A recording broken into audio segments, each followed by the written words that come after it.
Everyone, welcome to the platform of Physics Wallah. मेरा नाम है डॉक्टर आरुषि तुली, आपकी प्यारी बायोलॉजी एजुकेटर। और आज के लेक्चर में मैं आपको पढ़ाने वाली हूं आपकी क्लास 11th बायोलॉजी का सबसे पहला chapter, that is the living world. इस चैप्टर के अंदर बहुत सारे कॉन्सेप्ट्स हैं। इनको हम minimum amount of time, that is 15-17 minute के टाइम के अंदर इस पूरे चैप्टर को रिवाइज कर लेंगे विद फुल डिटेलिंग। तो it is a revision lecture as well as a summary lecture, plus सारे कॉन्सेप्ट्स रिवाइज होंगे। तो आइए without any further delay let's get started with the lecture. कि बहुत बच्चों का क्वेश्चन रहता है नोट्स कहाँ मिलेंगे, तो यार ये मेरा टेलीग्राम चैनल है, आप यहाँ ज्वाइन कर सकते हैं, यहाँ पर आपको इसके नोट्स मिल जाएंगे। अब पहले आपको ब्रीफ कर देती हूँ यार, न्यू एनसीईआरटी के अकॉर्डिंग लिविंग वर्ल्ड चैप्टर बहुत ही छोटा कर दिया गया है। पहले इसमें फीचर्स ऑफ लिविंग भी हुआ करते थे, जैसे ग्रोथ, मेटाबॉलिज्म, रिप्रोडक्शन, वो सब हट चुका है। टैक्सोनॉमिक एड्स भी हुआ करते थे, वो भी इसमें से हट चुका है। तो हम यार न्यू एनसीईआरटी सिलेबस के अकॉर्डिंग जो चीजें एनसीईआरटी में है उन्हीं के बेसिस पे ये लेक्चर कर रहे हैं। तो चलिए शुरुआत करते हैं। टॉकिंग अबाउट, सबसे पहले कोई भी चैप्टर शुरू हो आपको उसके साइंटिस्ट के बारे में पता होना चाहिए। तो यहां पर यार बात की गई है अर्नेस्ट मेयर के बारे में। मैम ये साइंटिस्ट कौन है भाई? इनको डार्विन ऑफ 20th सेंचुरी कहा जाता था। अब इनकी मेन इंपॉर्टेंस क्या है, इन्होंने क्या किया था ऐसा? इन्होंने यार बायोलॉजिकल कंसेप्ट ऑफ स्पीशीज दिया था। ये लाइन बहुत इंपॉर्टेंट है, ये चीज आपको याद रखनी है, किस साइंटिस्ट का क्या कॉन्ट्रीब्यूशन रहा है। टॉकिंग अबाउट, अब हम ब्रीफ लेते हैं लिविंग वर्ल्ड चैप्टर क्या है। आप लोग अपने घर पे बैठे हैं, आपको भाई घर से बाहर देखोगे आपको पेड़ पौधे, गाय भैंस, बकरी, डॉग, बिल्ली, ये चीजें नजर आ रही होंगी। तो यार ये बहुत डाइवर्स है। हमारा लिविंग वर्ल्ड में बहुत सारी अलग अलग तरीके की स्पीशीज रहती हैं, छोटे छोटे इंसेक्ट से लेके बैक्टीरिया से लेके बड़े बड़े साइज के जानवरों तक। तो यही कह रहा है कि it is very diverse. Life can even occur in extra ordinary habitats. Ma'am extra ordinary habitats क्या होता है? भाई वो अंटार्कटिका की बर्फ जहां शायद कोई ह्यूमन नहीं रहता होगा, पर कुछ बैक्टीरिया वहां रह रहे हैं। वॉल्केनो के अंदर कोई सोच भी नहीं सकता कोई पेड़ पौधा जानवर रहेगा, पर कुछ बैक्टीरिया रह रहे हैं। तो यार लिविंग थिंग्स ऐसी हैं जो दुनिया की हर कंडीशंस में कहीं ना कहीं कोई भी टाइप की पाई जाती हैं।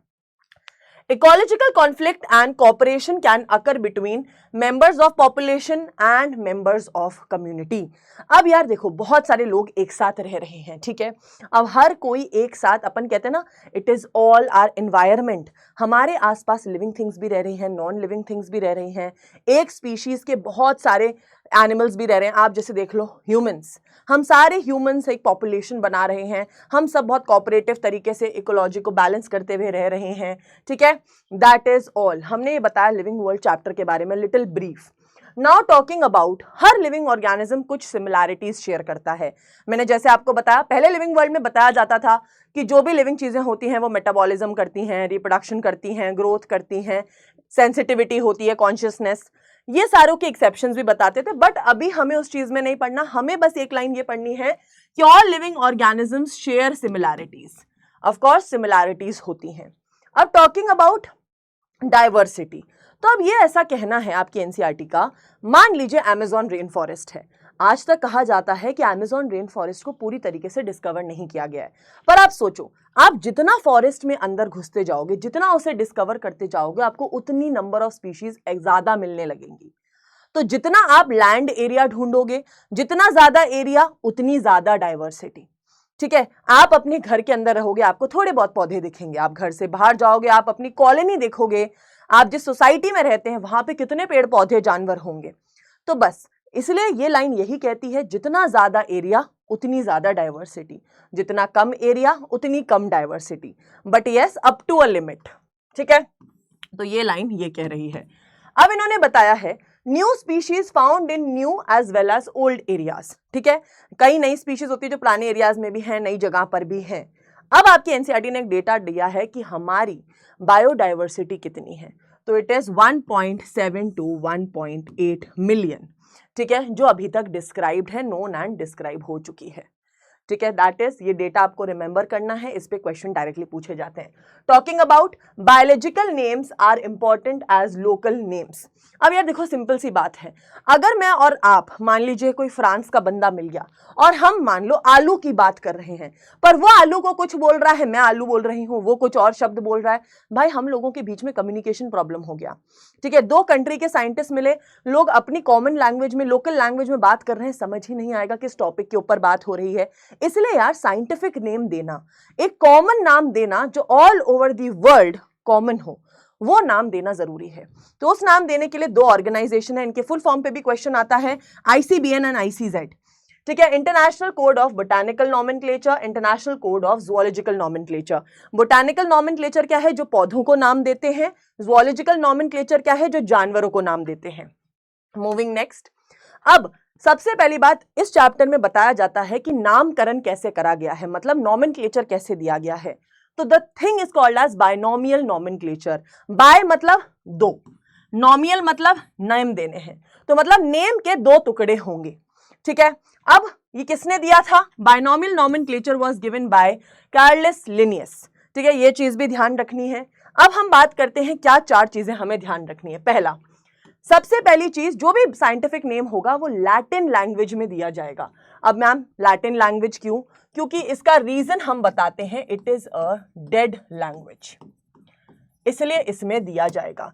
और जब भी आप कोई भी नाम अगर प्रिंट कर रहे हैं बुक्स के अंदर तो इसको इटैलिक्स में प्रिंट किया जाएगा।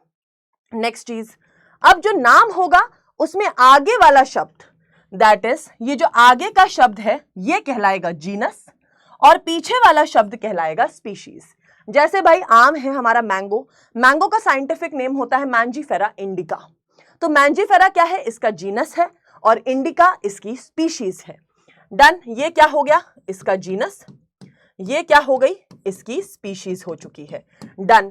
तो यहां पे बताया है कि भाई जो जीनस है, जीनस को हम जेनेरिक नेम भी कहते हैं एंड स्पीशीज को हम स्पेसिफिक एपिथेट भी कहते हैं। तीसरी चीज, जीनस जब भी आप लिखोगे, कोई भी नाम लिखोगे जब आपको हमेशा जीनस का पहला letter, it should always be capital, वो कैपिटल में लिखना है। और स्पीशीज का पहला लेटर होगा स्मॉल में, जैसे इंडिका का आई स्मॉल है। ठीक है, then when handwritten separately, underlined and printed in italics. अगर आप अपने स्कूल एग्जाम्स में या कहीं पर कोई साइंटिफिक नेम लिख रहे हैं, आप उसे अंडरलाइन करेंगे। एंड अंडरलाइन ऐसे नहीं कि यूं कर दिया, नहीं भाई, अंडरलाइन सेपरेटली, पहले जीनस अंडरलाइन किया फिर स्पीशीज अंडरलाइन करी, और अगर ये प्रिंट होगा तो इटैलिक्स में होगा। यहां पे ये 4 पॉइंट्स कवर हो गए। अब आप सोच रहे होंगे मैम ये क्या लिखा है, ये है भाई साइंटिस्ट का नेम। मैम ये क्यों लिखते हैं, abbreviated form, this is abbreviated form of name of scientist who discovered it. जिस साइंटिस्ट ने वो नाम दिया है उन साइंटिस्ट का नाम आप ऐसे लिख सकते हैं। ठीक है, this is how you do binomial nomenclature. अब हम बात करते हैं कुछ, यार हर ऑर्गेनिज्म को, all organisms are divided into various categories, groups, rank, unit. जैसे आप लोग भी क्लास में जब एग्जाम देते हो आपको एक रैंक मिलता है कि भाई क्लास का टॉपर है, first rank, second rank, third rank. उसी तरह जानवरों को और पौधों को या आपके आसपास जितने भी लिविंग ऑर्गेनिजम्स हैं उनको यार अलग अलग कैटेगरीज में प्लेस करा गया है। ठीक है, यहाँ पे बताया है कि रैंक, यूनिट और tax and taxonomy represent categories at different level. ठीक है, जैसे हमारे पास होता है kingdom, phylum, class, order, family, genus और स्पीशीज। ठीक है, अब इसको याद करने की अलग अलग लोगों की अलग अलग ट्रिक्स होती हैं। मैं कैसे याद करती हूँ, आप वो ट्रिक याद करना चाहो तो you can kindly put candy out for good students. ठीक है, आप इस तरीके से याद कर सकते हो। अब दूसरी चीज, ये जो टैक्सोनॉमी है मैम, ये टैक्सोनॉमी क्या होता है। अब टैक्सोनॉमी यार पुराने जमाने में कैसे जानवरों के बारे में लिखते थे, तो कन्वेंशनल मतलब पुराने जमाने की जो टैक्सोनॉमी थी उसमें 4 स्टेप्स होते थे।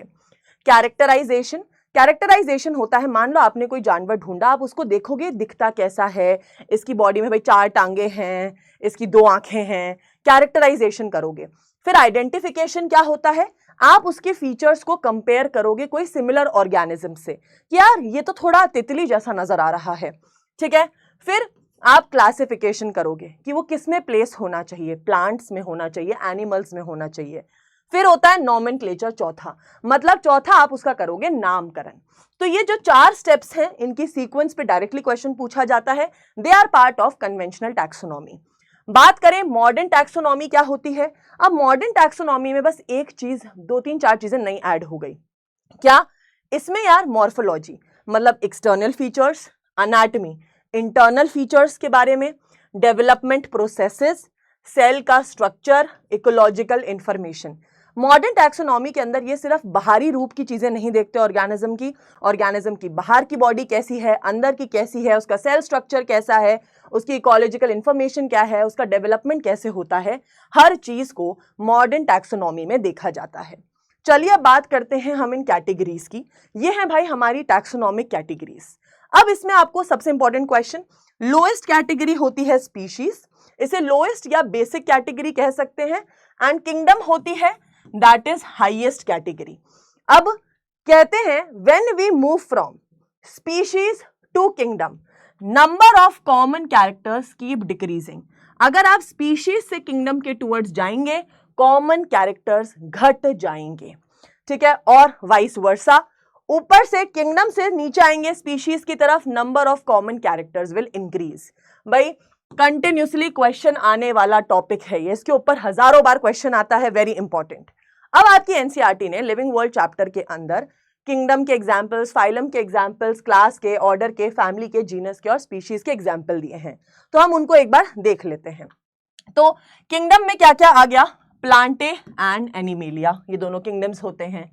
फाइलम, अब यार मैम फाइलम और डिवीजन वर्ड कहाँ यूज करते हैं? Phylum we use for animals, division शब्द वी यूज फॉर प्लांट्स।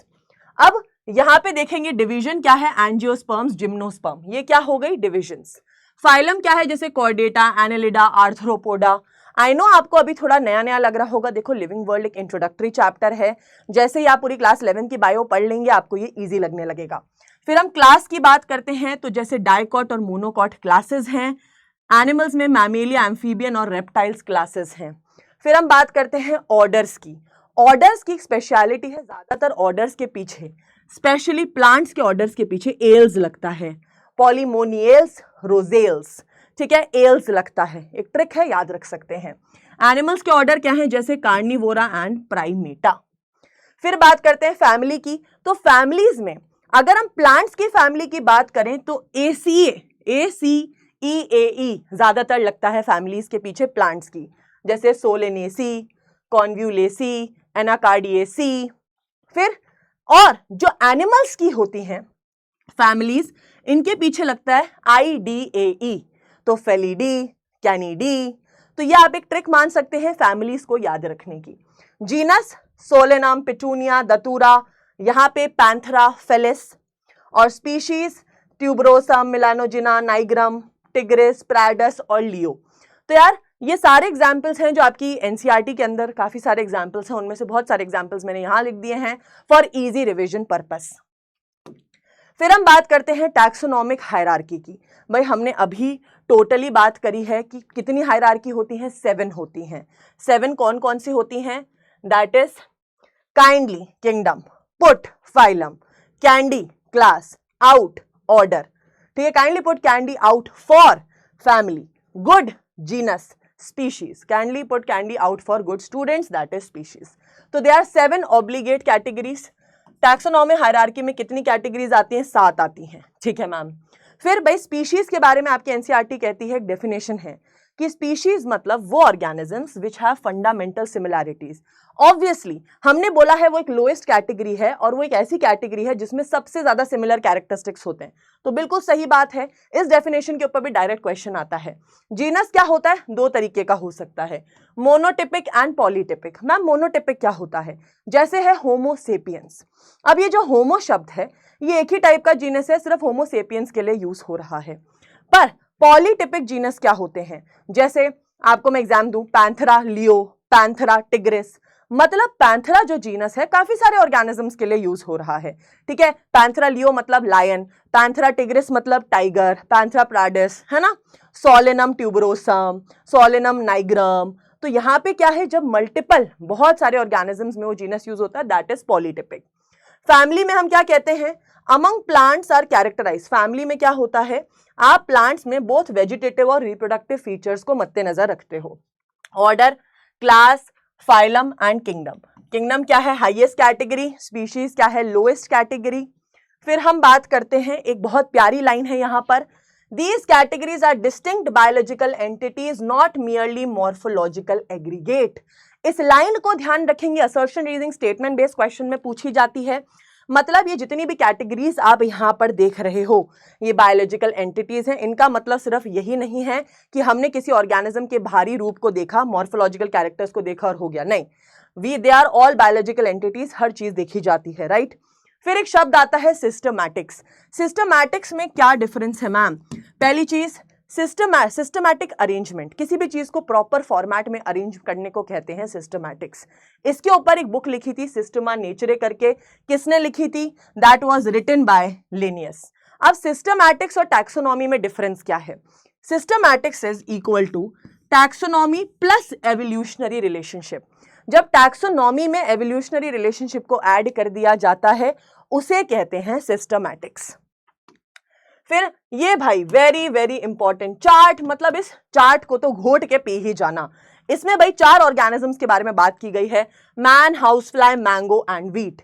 अब यहां पर हर चीज इनके ऊपर डायरेक्ट क्वेश्चन पूछते हैं, दैट इज होमो सेपियंस इसका नाम है, हाउस फ्लाई का है मुस्का डोमेस्टिका, मैंगो का है मैंजीफेरा इंडिका, व्हीट का है ट्राइटिकम एस्टिवम।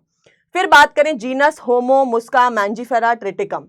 अब फैमिलीज, मैंने तुम्हें ट्रिक बताई थी कि भाई जो एनिमल्स होंगे उनकी फैमिलीज के अंदर IDAE लिखा होगा, होमिनिडी, म्यूसिडी। प्लांट्स में क्या लिखा होगा? ACAE, anacardiaceae, poaceae. देख रहे हो, फैमिलीज के पीछे ये चीजें होती हैं। ऑर्डर में मैंने बताया था प्लांट के ऑर्डर में ज्यादातर एल्स होता है, जैसे सैपिंडेल्स, पोएल्स, इनका जैसे प्राइमेटा, डिप्टेरा।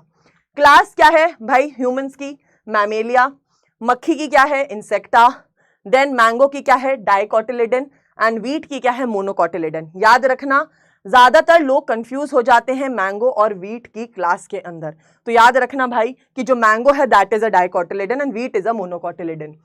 फाइलम क्या है भाई? Chordata, arthropoda. इनका डिवीजन क्या है? Angiosperm and angiosperm. तो भाई ये चार्ट एकदम याद रखना है। फाइनली ये रिवीजन खत्म होता है। आप मुझे जरूर चैट बॉक्स में बताना आपको कैसा लगा। और आपके लिए क्वेश्चन है, पी दैट इज मटर का साइंटिफिक नेम क्या होता है, उसमें जीनस और स्पेसिफिक एपिथेट क्या है, जरूर कमेंट सेक्शन में बताना। तब तक मिलते हैं नेक्स्ट लेक्चर के अंदर। Bye bye everyone, all the best.